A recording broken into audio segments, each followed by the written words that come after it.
Man, this is so incredibly awesomely coolly awesomely cool.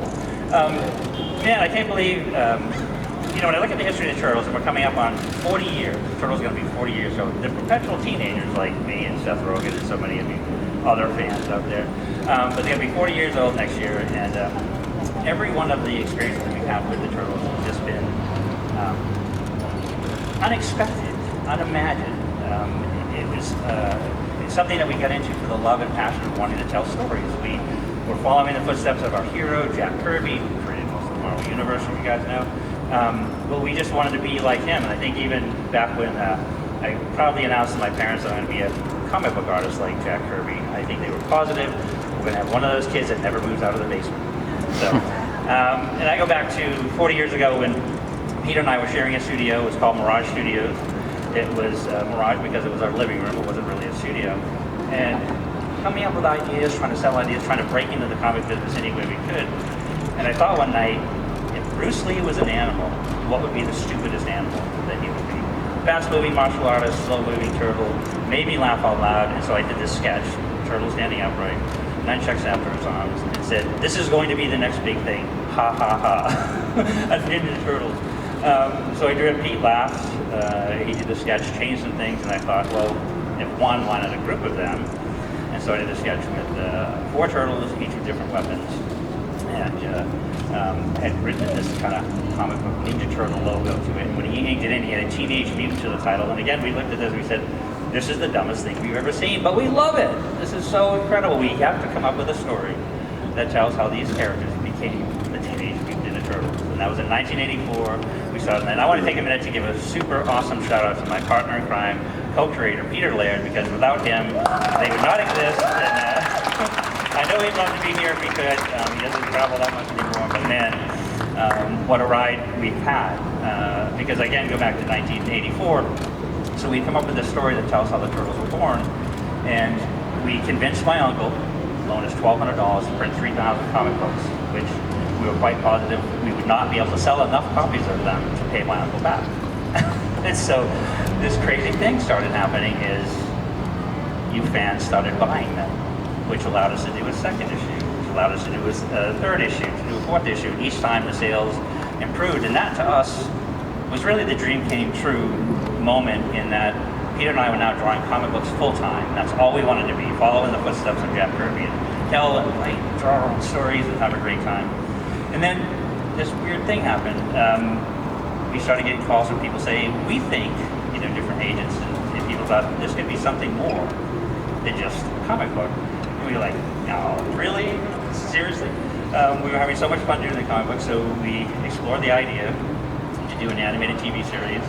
And it was one of these, like so many moments with the Turtles, this perfect storm of a great animation crew, great writers like David Wise and Patty Howarth. We got this theme song from a virtually unknown Chuck Lorre at the time, who wrote the original Turtles theme song.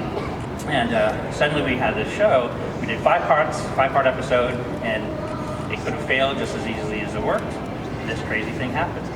You fans started watching it, and that led to another 8 episodes, to another season. And then what's even weirder is it got so popular, we were approached to do a live-action movie. And it was like, no way. Perfect storm again. So not only do we have an incredible writer named Todd Langdon, Steve Aaron is the director, and then who else but Jim Henson built those original costumes. And you had this wonderful story told in this wonderful place, and it just as easily could have failed, but it didn't. It worked, and that's all your fault. All you fans that came out to the movie premiere and watching the cartoons. And I'm asked oftentimes when we do a lot of conventions and touring, people will say, how did you know it was going to be, how did you know it was a success? Like a real success. Yes, you were drawing comics, yes, you were working on the cartoon shows, and working on these movies, but how did you know it was a success? And I picked 2 moments, which I thought were kind of funny. One was in 1988 when the toys first arrived at the toy store, and the toy store at the time was KB Toys. Peter and I live in Massachusetts, so we drove down to Springfield because we wanted to see them actually in the store. Like, we didn't believe they'd actually be there, even though we worked on them, developed them, worked with the sculptors and all that stuff. So we were going into the toy store, heading to the back, and just as we arrived at the action figure section, there's this mom dragging this young boy out saying, "No, I'm not buying you one of those stupid Ninja Turtles." We're like, what have we done? Oh no. And this is awesome. The other big moment, I know that it was a success at my grandmother, bless her, for birthdays and Christmases, she would always send me a card with $5 in it. She was watching Jeopardy one night, and the Turtles were questioned on Jeopardy. So she figured I'd now hit it big time enough that she didn't have to send me the $5 anymore. So that's a true mark of success. So listen, it's been such a wonderful journey throughout the original comic books, the original TV series, the original movies, and each time Peter and I would look and say, well, what an incredible ride. Well, next year it's all going to end. Next year that's it. It's been so much fun.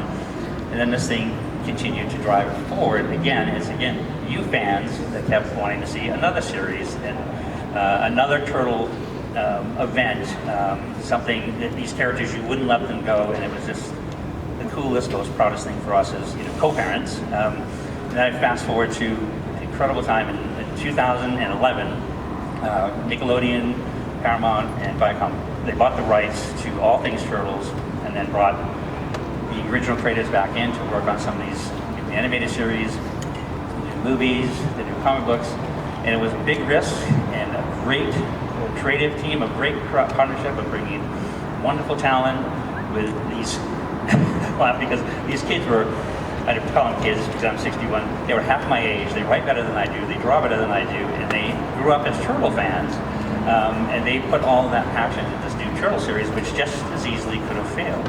But it didn't, it worked, the passion was there, the idea was there, the stories were there, and most of all, you fans were there. And here we are, not only through a tremendous, successful animated series, and then I'm thinking right now of spending some time with Jeff Rowe, the director of this movie, with not only Evan Goldberg, but the incredible Seth Rogen, which I'm a huge fan of, developing in this new movie. And Jeff Rowe is like a little shy at first when I started talking to him, and he's talking about his early collection of how often he wore the Turtles Halloween costume, all the toys that he had, his parents staying up Christmas Eve to put the sewer playset together, and or stepping on Leonardo's sword on the way to the restaurant in the middle of the night. He was a true and serious fan, and I think it all shows in Mutant Mayhem, because it's one of the best rides, the best times, and one of the greatest, most fun Turtle movies that I've seen in a long time, and I think you all agree. I know, I can't wait to see it again. It's fantastic. I just want to wrap up by saying, listen, this is not only everything that has led us here into this stage, into this moment. Like I said, it was unplanned, unscheduled. Could not even imagine this to happen, but to be here in Hollywood. At the first place when I came to California, I came here to the Chinese Theatre. I wanted to see the hands in this event. I love the history. I love movies. I love the storytelling, and so much that it means, and the fact that we get to be part of that history. Mind blown. I don't know anything. I can't come up with words beyond maybe humbling. But what a great moment for a couple of proud daddies of Turtle babies, and with a great team. Ramsey, you're awesome. Ryan, you always support everything that these creative people, these ideas that these young and talented creative people bring to the table. And it's just a great feeling to be embraced by somebody that now is parents. So it's like 3 men and some baby, three people and some babies. But now this great team that's supportive of our idea and continuing the tradition and putting out great stories and great movies. And it's a wonderful thing to be part of it, to be part of this event here today. So I'll say again, Cowabunga!